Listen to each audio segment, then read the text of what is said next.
पड़ा गए और कहने लगे हैं, हे राजन, इसका एक ही उपाय है कि आपकी बेटी भोले बाबा की तपस्या करे तो हो सकता है ये सभी गुण भोले बाबा से मिल रहे हैं, तो हो सकता है उस लड़के को छोड़ करके आपकी बेटी का विवाह भोले बाबा के साथ हो जाए। राजा कहने लगे, मेरी बेटी का विवाह भोले बाबा के साथ हो गया तो सब कुछ अच्छा है। देवर्षि नारद चले गए। पार्वती मैया धीरे धीरे बड़ी होने लगी हैं, 11 वर्ष की मैया हुई हैं। अपनी मैया मैना से बोली है, मैया मैं तपस्या करने के लिए जाऊंगी। तो मैना मैया ने कहा, बेटी आपके पिता का बहुत बड़ा राज्य है, बहुत बड़ा राज्य है, आप कहीं भी रह करके तपस्या कर लो, लेकिन जंगल में तपस्या करने मत जाओ। अरे बारी उम्र है, कोमल शरीर है, जंगलों में जाओगी कोई शेर भेड़िया उठा ले जाएगा। मैया ने मना कर दिया, माँ मैं यहाँ रह करके तपस्या नहीं कर पाऊंगी, मैं जंगल में तपस्या करने जाऊंगी। पार्वती मैया ने हजारों वर्ष तक भोले बाबा की तपस्या की। भोले बाबा समाधि लगाए बैठे हैं।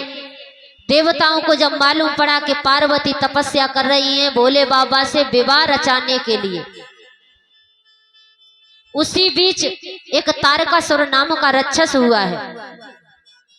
वो राक्षस हुआ है, ब्रह्मा जी की तपस्या की है उसने, तपस्या करके ब्रह्मा जी को प्रसन्न किया और वरदान में ब्रह्मा जी ने कहा, हम आपकी तपस्या से बहुत प्रसन्न हैं, आप वरदान मांग लो। तो उस तारकासुर ने कहा, आप मुझे वरदान देना चाहते हो तो ये वरदान दो कि मैं अमर रहूं, अमर हो जाऊं। ब्रह्मा जी ने कहा, ऐसा तो नहीं हो सकता, इस पृथ्वी पर जो आया है वो जाएगा, आया है वो जाएगा। राजा रंक फकीर, कोई सिंहासन चढ़ चलो तो कोई बंधो जात जंजीर।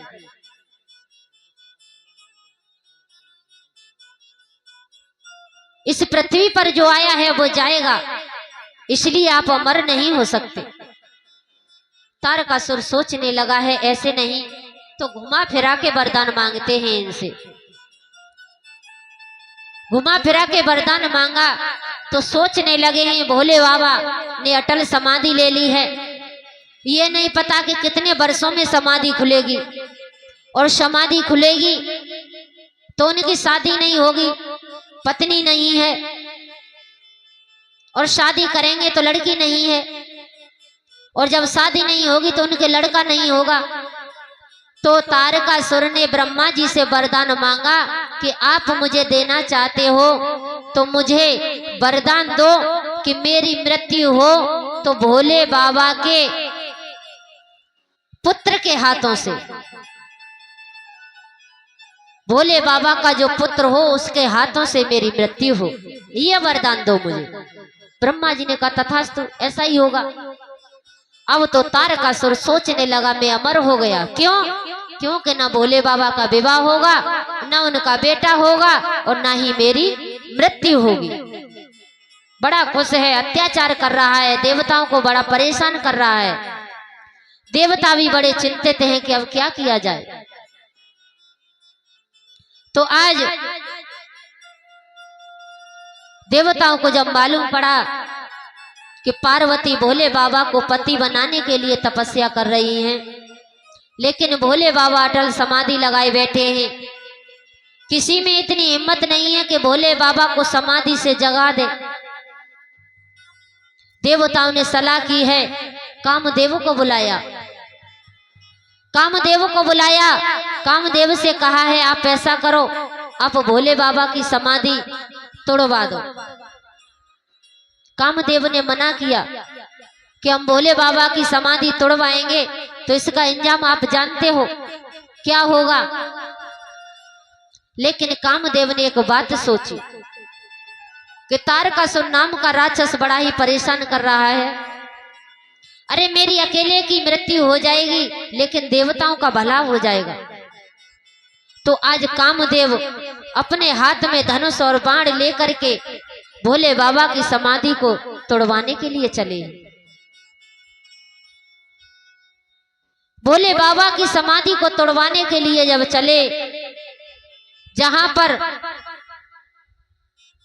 घना जंगल था, वहां पर कामदेव ने बहुत सुंदर पुष्प खिला दिए, मधुर सुगंध हवा चला दी, बड़ा ही सुंदर सुहाना मौसम कर दिया है। भोले बाबा पर अपने बाण छोड़ने लगा है कामदेव, और जैसे ही कामदेव ने बाण छोड़ा, भोले बाबा के मस्तिष्क में लगा। भोले बाबा का तीसरा नेत्र खुल गया, और जो तीसरा नेत्र खुला, चारों तरफ देखने लगे। अंत में कामदेव पर नजर पड़ी, तीसरे नेत्र में से अग्नि निकली और कामदेव को जला करके भस्म कर दिया।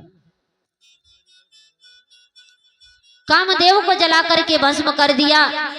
कामदेव की पत्नी है रति। रति को जब मालूम पड़ा कि मेरे पति जल करके भस्म हो गए, रोती हुई आई, भोले बाबा के चरणों में गिर पड़ी। नाथ, आप सभी के सुहाग को अटल करते हो, अजर अमर करते हो, आपने मेरा सुहाग क्यों उजाड़ दिया? रोने लगी है। तो भोले बाबा ने कहा, अरे रति, जो होना था वो हो गया। अब मैं ये वरदान देता हूं कि आपका पति कामदेव जो है, इस पृथ्वी पर रहने वाले हर प्राणी, हर जीव जंतु के अंदर निवास करेगा। रति कहने लगी, वो बात तो ठीक है, लेकिन मुझे कब मिलेंगे मेरे पति? तो भोले बाबा कहने लगे, रति, तुम्हारे पति द्वापर युग में जब भगवान कन्हैया अवतार लेंगे, तो उनका पहला पुत्र होगा प्रद्युम्न, वो तुम्हारा पति होगा। तब तक आपको इंतजार करना होगा। रति वहां से चली जाती है। भोले बाबा समाधि से जाग गए। उनको मालूम पड़ा कि पार्वती मुझे पति बनाने के लिए, मुझसे शादी करने के लिए तपस्या कर रही है। सोचने लगे हैं, पिछले जन्म में इन्होंने मेरे भगवान की परीक्षा ली थी, अब मैं इनकी परीक्षा लूंगा। सप्त ऋषियों को बुलाया। सप्त ऋषियों से कहा, जाओ, पार्वती तपस्या कर रही है, जाकर के देखो क्या उद्देश्य है। तो आज सप्त ऋषि पार्वती मैया के पास पहुंचे। घनघोर तपस्या करते हुए देखा तो कहने लगे, अरे बेटी, आप अपनी इस सुंदर काया को किस लिए सुखा रही हो? अरे किसकी तपस्या कर रही हो? उस भोलेनाथ की, जिसका घर है, न मकान है, ठौर है, न ठिरिया है, घर है न परिवार है। अरे उसके पीछे पड़ी हुई हो, अपने इस कोमल शरीर को सुखा रही हो। पहले भोले बाबा की शादी हुई थी सती के साथ, बेचारी मर गई, कभी नहीं पूछा कि खाना खाया कि नहीं खाया। इसलिए बेटी हम समझा रहे हैं, भोले बाबा को छोड़ो, और हम बहुत सुंदर लड़का बता रहे हैं आपके लिए। पीछे शांत करो, बहुत सुंदर लड़का बता रहे हैं आपको। पार्वती ने कहा, ऋषवर, मुझे क्षमा कर दी, आपने आने में देर कर दी, आपने आने में देर कर दी। अब तो चाहे कुछ भी हो जाए, अब तो हम और पार्वती क्या बोली हैं?